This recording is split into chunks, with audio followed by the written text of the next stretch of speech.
औज़ुबिल्लाहिमिनश्शैतानिर्रजीम बिस्मिल्लाहिर्रहमानिर्रहीम। नाज़रीन कराम अस्सलामु अलैकुम वरहमतुल्लाहि वबरकातुहू। इंशाअल्लाह तबारक व तआला आज हम लोग पढ़ेंगे शरह मिआतु आमिल की अन्नउ-उत-तासिअ।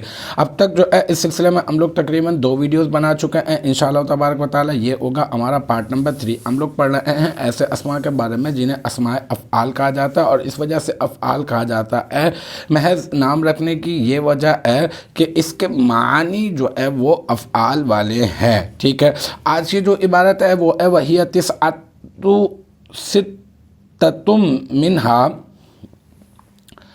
वहिय तिस्अतुन। आज की जो इबारत है ना, पहले इसको सॉल्व कर देते हैं। आज की इबारत है वहिय तिस्अतुन। देखें यहाँ पर जो है इसी के बारे में यह ज़मीर मरफू मुनफसिल है, और ये जो है ना अस्माए अफ़आल की तरफ जो है वो लौट रही है। वाहिद मुअन्नस गाइब की ज़मीर है, और इसको हम लोग बना देते हैं मुब्तदा, और फिर तिस्अतुन को बना देते हैं ख़बर। फिर मुब्तदा अपनी ख़बर से मिलकर बन जाएगा जुमला इस्मिया ख़बरिया। तो अल्हम्दुलिल्लाह ये हमारा पार्ट नंबर 3 अपने इख्तिताम को पहुँचा। मुझे उम्मीद है कि यहाँ तक की जो बात है वो आपकी समझ में आ गई होगी। इंशाअल्लाह तबारक व तआला नेक्स्ट टाइम अगली वीडियो अगली क्लास के साथ मुलाकात होगी। जब तक आप अपना बहुत ख्याल रखिएगा। व आखिरु दावाना अनिल हम्दुलिल्लाहि रब्बिल आलमीन।